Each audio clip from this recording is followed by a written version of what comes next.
Hello and welcome to the Independent Electrical Contractors of Texas Gulf Coast Safety Committee orientation video. Woo-wee, that was a mouthful, but let's get right into it. Item number 1, the IEC. What is it? Formed in 1927, the IEC of Texas Gulf Coast is an association of electrical professionals whose mission is to promote the success of electrical contractors who choose to remain independent or open shop. In a nutshell, we teach the electrician how to master the electron for freedom and independence. And how do we accomplish this monumental task? Simple. Training. Lots and lots and lots of training. The employer tackles a lot of the training on the job. We, the IEC, tackle a whole bunch of the training as well, helping the employer in a 4-year apprenticeship program, and this eventually crescendos into a graduation ceremony where we recognize and celebrate that electrician for all the work they've put into this. But we at the IEC believe that training never stops, and we want to make sure you have something through all stages of your electrical journey, including journeyman prep, maybe master prep, project manager classes. Anything that can help you be a better electrician, we at the IEC want to help you. But we are not just all about Houston and the surrounding areas, i.e. Gulf Coast. We are also part of national, and I don't mean we have a couple of IECs around the country. I mean, we're all over the country. We've been here for a long time, and we have the events to prove it, like Business Summit, which is a premier gathering for electrical contractors, business owners, and industry leaders across the U.S. The focus is on leadership, business growth, and industry collaboration, offering a platform for professionals to network, share insights, and learn about emerging trends and best practices in the electrical contracting sector. National also has the always exciting Policy Conference. It's the annual gathering of IEC members in Washington, D.C. to advocate for the merit shop philosophy, lobby federal officials, and influence policies affecting the electrical contracting industry, focusing on issues such as labor, workforce, taxes, and energy. National is also the place where, if you want, you can put in for awards, whether it's large projects or it's safety awards, and those awards are actually announced at a massive event that we call Spark. It is the go-to event for electrical and systems contractors, business owners, chapter leaders, and industry professionals. It showcases the latest tools, technology, sharing practical tips in hands-on sessions, and connect with people who need your solutions. Whether you run a small business or manage your crew on big jobs, Spark gives you ideas, resources, and contacts to make your work easier and your business stronger. And then there's the Spark Nightlife, which everybody has a whole lot of fun. It is quite an ordeal. Please come on out to Spark if you can. Hey, don't forget to tell them about the thing. What? John, I'm recording here. Okay, fine. National also has a magazine where if you go to IECI.org, you click on news and then you click on insights. As our current IEC Texas Gulf Coast chapter president very much likes pointing out, he was on the cover of the IEC National magazine and he wants you to... No, tell him the other thing. I gotcha. IEC National's mission is to empower merit shop contractors and apprentices through education, advocacy, and partnership. Now that was a whole bunch of stuff, but let's bring it on back home to the IEC Texas Gulf Coast and our local heroes, the IEC staff. And they put on a ton of events here locally, including our local trade show and wire-off competition, which brings out tons of our apprentices. It puts a bunch of project managers in a room, some company owners, our tool vendors, and then also, of course, our supply vendors are in the room. This is quite an ordeal. Or you know what? Maybe you're into additional classes like CPR. IEC does that. Or maybe you're into fishing. Come on out and do some fishing. Or maybe you're into just getting together, doing member mixers like a captain's party, a Christmas party. Or maybe you're into playing golf. Or maybe your thing is you want to get together monthly and discuss. You want to know exactly what's going on with the IEC. The IEC local staff does all of this for you.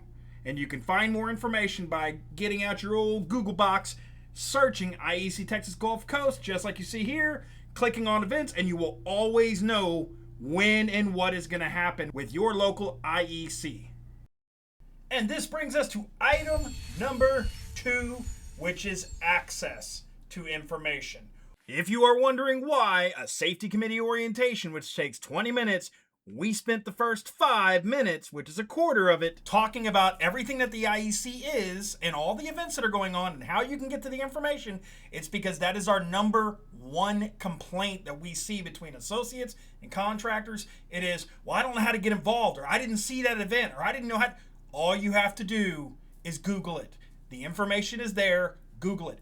Part of the safety committee's job is to monitor these websites and make sure you, as the member, have access to it. Yeah, that's right. We go after national whenever they aren't putting stuff on the website too. So if you want to know when an IEC national or an IEC Texas Gulf Coast thing is going to happen, check the website, please. Item number 3, scope. So to capture this, we kind of need to go back in time a little bit. It was December 2025. Some of the board of directors and the staff got together and said, something's missing. And knowing how other chapters have been successful with safety, as well as Texas Gulf Coast has had some successful safety, they decided, let's reactivate the safety thing. Step 1 of the safety thing is we need some group to get together and give advice or counsel. And yes, on the larger scale, well, a council meets every month and they make these grand decisions. Okay, that's a council, but also a council can be, according to Black's Law Dictionary, which is the Supreme Court dictionary, a specific group of people chosen to give advice. And that's what our safety council was brought together to do, is to give advice to the board and the staff of how to improve, launch, and maintain safety at IEC Texas Gulf Coast. So the council got together and brainstormed, and we have the board of directors, we have the staff, and then the missing thing. And so we decided to kind of back build it. So what does the board of directors do? Well, they control. And then what does the staff do? Well, they do a lot, as we just covered. And as we looked more and more at this layout, it kind of dawned on us, wait a minute. There's another entity that we all know about that's very similar to this. It's called the United States of America, where the executive group controls. The judicial branch does. They do the laws. And that means we're missing the legislative branch. And what does the legislative branch do? Well, they talk, they get together, they communicate about things. And who is it made up of? Well, representatives of we the people, as well as we the people. How many times have we seen on television people being brought in to testify in front of Congress? And many a times, most of the times, it's publicized because we are the people. So we've got our safety council, and we've got to activate we the people. We've got to do something for the people. And well, let's break down what a safety council's scope would normally be. Safety, health, and environmental. And I think we can all agree the first priority of the Safety Council should be 1926, 1910, NFPA 70, 70B, 70E. So we've got all the rules and they're wrapped up under safety and good to go. I'm sure that people are going to come from miles and miles around to just learn about safety, right? That's what everybody wants. That's really going to get everyone coming together, and filling in that void is rules. So we as a council went back to Black's Law Dictionary, and let's see what health is defined as. It's defined as the quality, state, or condition of being sound or whole in body, mind, or soul. And this is where we as a safety council started tightening the screws of what we need to focus on. So under safety, health, and environmental, priority 1 of the safety council is safety, which is all the rules. Priority 2 is focusing on health, which, as you know, is the mind, body, and soul of all of our people. But there was something missing, so we went back to Black's Law Dictionary, and then we defined environmental, which, of course, the closest it has is the word environment. So what is the definition of environment? the conditions affecting the development, growth, or performance of a person or a thing. And this gave us the blueprint of how to build a safety council that works well with the IEC. Under the safety council, you have two separate groups. You have the safety roundtables, and then you also have the safety committee. The roundtables focuses on the rules, 1926, 70E, all of that, and it's all about making everybody aware of the rules and better able to comply with the rules. And then we have the committee, which focuses on everybody, their mind, body, and soul, and the health of the IEC, its members, and the community. So let's get out of the chaos and let's get into the safety committee itself and lay out exactly what we really do. To put this very simple, we're going to do everything we can to help. Let's take a very serious issue like suicide prevention. As a family, as an industry, as construction people, every one of us has probably been through at least 100 hours worth of suicide prevention briefings or toolbox topics or seen commercials on TikTok or whatever. So let me ask you, individual watching this, how would you prevent someone else from committing suicide? Should we make more rules? You're not allowed to commit suicide? You think that'll work? Or maybe we do the other things. Now, as a nation and as an industry, we have some amazing resources available to us like 988, where you could call an operator, a person who's been trained in how to deal with this, and hopefully they'll help. But my problem is, I don't just want to prevent the suicide, I want to prevent the person getting suicidal. I don't want to cure cancer, I want to prevent anyone ever getting cancer. So I'm going to rephrase the question as, how do you conduct suicidal prevention? Because a lot of our teachings about suicide prevention aren't actually tangible.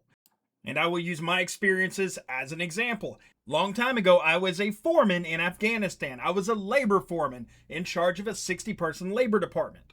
And I took personal pride in all of the men and women that worked for me. I trained every single person myself exactly how to do their job. I talked to my people every day as much as I humanly could, but according to a lot of our techniques, that wasn't enough. Most nationally recognized suicide prevention entities are going to say, hey, just have a 5-minute conversation with each of your people every day, and that's one of your suicide prevention techniques. To make the math easy, 5 minutes a day times 60 people equals to 300 minutes. 300 minutes divided by 60 minutes in an hour is 5 hours. That is almost half of my 12-hour shift just doing suicide prevention, talking to people every single day. To put this tangible for you, imagine the plumbers showing up to do a job at your home and they're going to bill you for 2 hours, but the first hour they were just talking about suicide prevention, and the second hour they actually fixed your pipes. Are you okay with that? Don't get me wrong, if it's a really small crew or a really small company, okay, it's plausible, but the bigger the company gets, the more intangible and unplausible these things get. So what is something we can do that might actually not just prevent the suicide, but prevent someone getting suicidal at all? And to make this point, I'm going to let a Montana boy cover it. I think a man only needs one thing in life. He just needs someone to love. And if you can't give him that, then give him something to hope for. And if you can't give him that, just give him something to do. Give a man something to love, give a man something to hope for, give a man something to do. And this is what the safety committee is going to try to accomplish. And this is why I love something like the IEC so much. It is a nonprofit that works directly underneath its local board of directors, meaning we don't have to send off for permission to some national thing and we can literally get an answer in less than a week about whether we can do something or not. And 99% of the time, they're going to say, yes, of course you can. We can do this. We, the people, we, the contractors, we, the associates. Now, maybe you're part of a big giant organization and you've got 5,000 employees spread out across the state of Texas. But what are you doing for your people? What events are you having? What things are you having where you're checking in on them? You're giving them something to do on a regular basis. And when I say regular, I don't mean, well, we have a general meeting that happens on the third Wednesday of every month, And then there's the safety committee, and they get together on the second Thursday of every month. And then, of course, we have the golf tournament, the shooting tournament, the crawfish boil, the Christmas party. We have events scattered throughout the entire year. But does anybody look at this calendar and just immediately think suicide prevention? Please understand me. I'm not firing shots at the IEC staff or implying they're not doing enough. They're doing a ton. Nor am I firing shots at the safety council and saying they're not doing enough. They're doing a ton. So is the board. What I'm saying is, they aren't we the people. We, the contractors, the associates, and everybody that works for our companies and our community, we are the people. And the question is, how do we get we the people involved? The mass majority of the events on the calendar already are not fun-based events. They are informational events.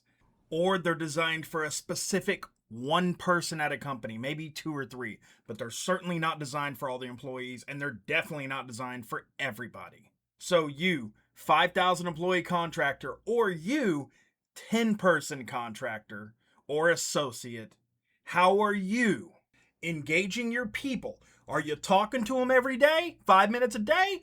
Or are we presenting like a church sermon? The rules say you can't commit suicide, and if you're thinking about being suicidal, here's a generic phone number for you to call. Don't call me, the person who actually cares about you. Call this other thing. Again, I'm not shooting shots at our current methods. I'm saying they're good as a bottom line base, but we can do more. We can do better. But we, as contractors and associates and board and staff, must come together. So, why don't we create events under the IEC, the nonprofit that we're a part of, that everybody can come to? And if you're struggling, come on, man. If you're not, great. I still want you to come. The moral of the story is, we have a ton of people with a ton of different interests. Let's do things that actually interest them, instead of boring them by sitting in a room and being spoken at. Why don't we start having some fun with our company, our nonprofit? So how do we do it? Step 1, fill out the survey. Everybody at every company is on the safety committee because we all want to prevent suicide, right? Well, welcome to the safety committee. I want to know what you're interested in. I also want to know what side of town of Houston you live in. That way I know what to invite you to. So please, everybody, fill out this part of the committee form. And when I say I want to know what you're into, I want to know all of your hobbies. What are you into? Are you into fishing, hunting, bicycle riding, volunteering? Maybe you like fixing little old ladies' fences. Maybe you like building fences for no reason at all. Woodworking, playing with Legos, Pokemon tournaments, I don't care. What are you into? Because that way we as the safety council know where to focus the safety committee having those events. And we can specifically try to have them regularly in your area. Oh, well, this all sounds so expensive. How expensive is it to send an email out to 20 people that have already expressed their interest in going hiking and saying, hey, this weekend, we're going to be hiking at Brazos Bend State Park. Everybody drives themselves. Everybody pays for their own water. We all get together. We go hiking. How expensive is that? These events can be as big and expensive or as small as you want them to be, so long as it is no additional cost to the membership dues. The amount of money we already give to the IEC, it's not going to increase that. It also cannot interfere with the IEC staff or the building the way it's normally ran. Teaching the electrician how to master the electron is priority 1 of the IEC. So we, as the safety committee, cannot interfere with that at all. It also must be within good taste. We're not going to have risque events. We're not doing that. And finally, the main mission of the safety committee, does it promote IEC member or community health? Because if it's yes to all of this, then it goes from the committee, presented to the council, council approves it, and now it goes to the board, board approves it, and we can rock and roll. A perfect example of how this can be pretty decent, and it can be a constant thing is, do you like playing golf? Because the IEC has a once-a-year golf tournament. Why aren't we doing golf tournaments every month? So I need everyone who wants to play golf every month fill out the survey. That way we can identify we need to have more golf things. And if we have enough interest, why wouldn't we have once a month in every quadrant of Houston? That is 4 golfing events every month, and if we stagger them appropriately, theoretically, if you're a super golfer, great, go to every one. But at the very least, once a month, there's a golfing event, IEC Safety Committee, in your quadrant, right in your backyard, that you can go to. And that's when this calendar starts looking like a suicide prevention calendar. Like we, the people, are activated with actively trying to help our community. And there's nothing that says we can't have a little fun while we're doing it. We're still going to have our one IEC tournament a year. And if you can only make it to one, please go to that one. But if you want more, we want you to be able to have more. But that means we're going to have to come together. If you want to get involved in running these events or helping us run them, please fill out the second portion of the committee form. And again, we're always looking for an event champion, which feel free to look at our LinkedIn account and you'll see what that looks like. You're more than welcome to help us with a sponsorship. If you don't have time but you do have money, we'll take it. If you have both time and money, we'll take it. From an associate member point of view, this gives you more engagement opportunities to the contractors. From a contractor point of view, especially the small contractors, you're probably not going to have it within your own budget or within your time ability to go do these things repeatedly for all of your people. But if you go do one a month and then someone else goes and does a note once a month and then someone else, we can pull our resources together. And this solution, I can almost guarantee you will have compounding benefits for the bigger contractors, because bigger contractors tend to be very employee heavy, where smaller contractors tend to be more leadership heavy. Meaning, as a large contractor, you do not have the time to take care of all of your people. I'm sorry, you don't. At least with suicide prevention and having events. And that is where we, as an entire IEC family, the associates, the small contractors, large contractors, we can all take a small bite of the pie and really make something special here. And then, of course, we're always looking for volunteers. Just to empty trash cans or greet people when they come in the door. If you have a desire to help, we can use you. Please fill out the form.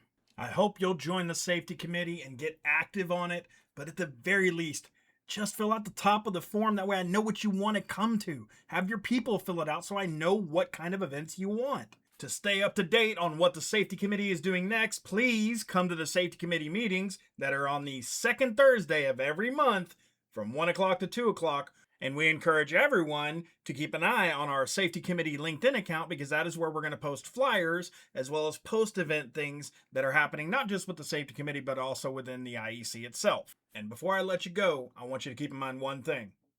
All we talked about on this video as far as safety goes, in all honesty, was suicide prevention.